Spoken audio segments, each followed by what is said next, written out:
Okay, so the final show that we had talked about back when we were doing the drama pilots was Last Resort. So fittingly, keeping in that order, we'll talk about that now, I guess. It feels a little weird to talk about it now, considering ABC. I mean, they didn't fully pull the plug. They're letting the 13 run, but they admitted they're not picking up the back 9. So, I mean, I don't want to say that that's colored my opinion, but I will definitely say that Last Resort was a show that in the pilot I wasn't on board with 100% because I didn't care about any of the characters, and I watched the next couple episodes and I still found myself not caring, and so I then didn't watch the episodes, and I was literally planning on catching up the weekend well, it would have been that weekend had they not said, oh, by the way, no back 9. Yeah. If they hadn't said that, I would have caught up. Because they've said that, I don't plan to watch what I missed or to continue watching. I mean, I still think it's a very smart show. It was just not a show that I was interested in because I care more about characters, not plot necessarily. Yeah.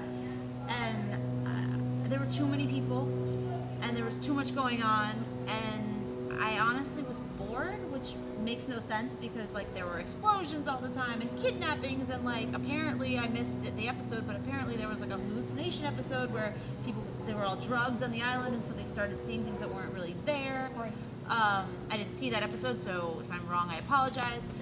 You just created an episode of Last Resort. I mean, I'm getting this from the Twitter buzz that I was seeing when it was airing. Okay. So I mean, I didn't see it, but I don't know. I just didn't.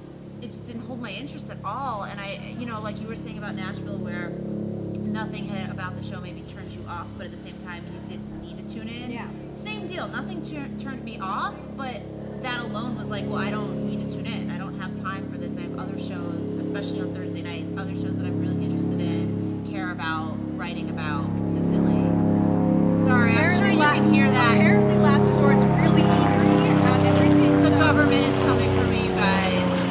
Helicopter guys. So yeah, I mean, basically, the bottom line was just like, it didn't hold my interest, maybe it was as smartly executed episode by episode as the pilot, but I didn't care about it at all. I will say I definitely agree, and I actually found myself in the same boat. No pun intended. Sorry, that was not intentional, and then the words came out. It's all awkward. I've actually gone on a couple of business trips in the past couple of months, so TV has been... I know, I was there. Yes, she was there. She was there.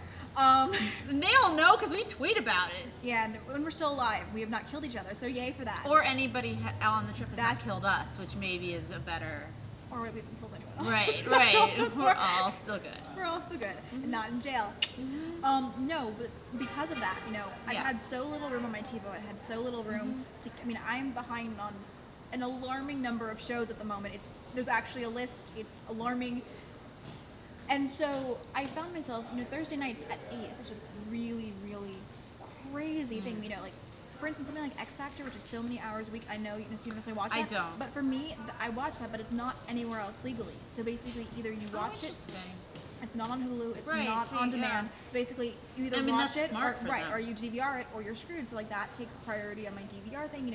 Big Bang, Vampire Diaries, all that stuff is at the same time. And Last Resort is a show that I watched a bit of, and there was nothing objectionable, but there was nothing there that compelled me even more so than Nashville.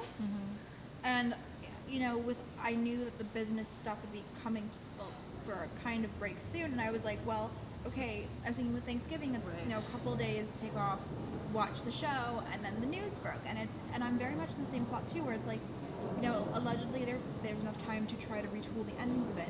Obviously, it won't be the endings for that or 666 that they intended. Sure. But to give some closure versus, something like Alcatraz last year, which I thought was just massively frustrating. Well, right, because they so late found out. But I look at Last Resort and I say, it's one of those shows where if you're already invested, yeah, you're going to want to see it through to the end. You're going to want to see it have a real ending. I don't care now that I know that I won't be writing about this long term. Right. I don't need to see it. See, and I feel like, for me, after it ends, it's something that people find, when it ends, people are like, okay, that was a satisfactory enough ending, I might go back to it maybe in the summer and be like, okay, I'll watch 13 episodes and not literally watch some of it, but like watch it through and see how at least it played out from what I did to see. Yeah. But I mean, it's just, I feel like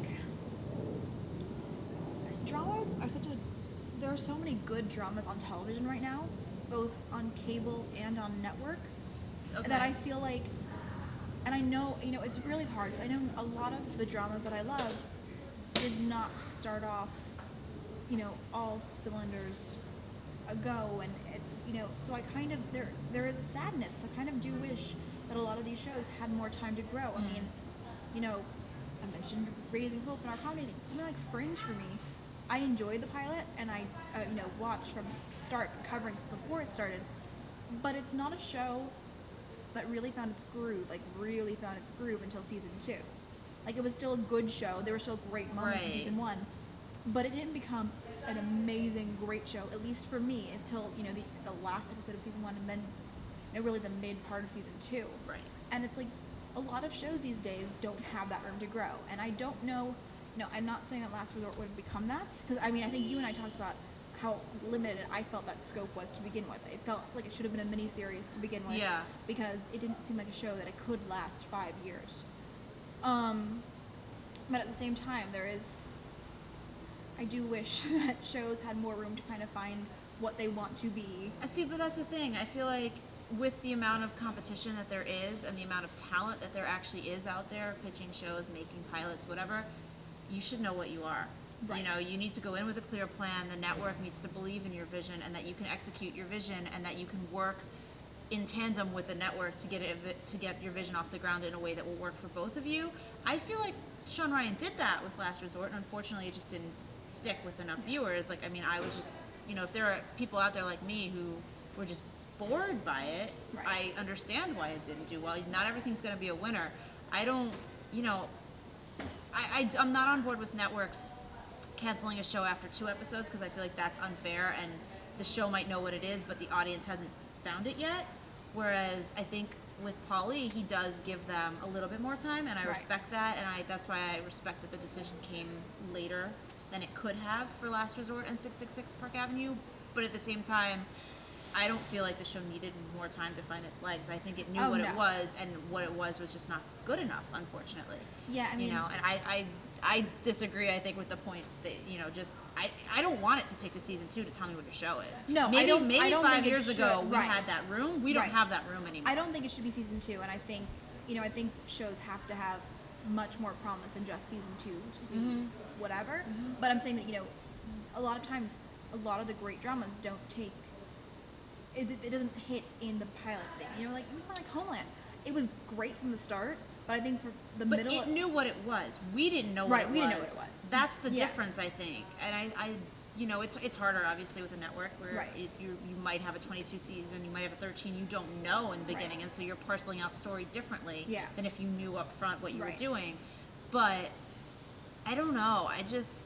I'm of the mindset of, like, get there faster. You know what I mean? Right. Like, tell me, because you need to hook me, and if you don't, I have 100 other channels. I will find something else. Like, I just don't have time for you to get your shit together. So if you're a showrunner one day when that happens, well, and if people are feeling that way about you, you're gonna kill I'm sure everyone. they won't, because I like the slow burn. Like I said, like Nashville, like I see a lot of my own writing, my own creative writing, more toward that character development, where a lot of it does rest on the actors, and a lot of it does rest on, because emotions are driving the story, it's a slower burn than if the plot is driving the story. But when it is emotion driving the story, I'm willing to give it the time, like with Nashville. With Last Resort, it was so plot driven that I was like, you need to get there faster, you need to make me care. And, if you're potentially going to kill someone off, or potentially going to have a character cheat on another character, I need to know why I care about that before it happens. It was also just the wrong show on the wrong network. But that's been from the start. Right. And it's, I don't think... I guess we're segueing into cancellations now. Oh, yeah, I guess we are. Whoops.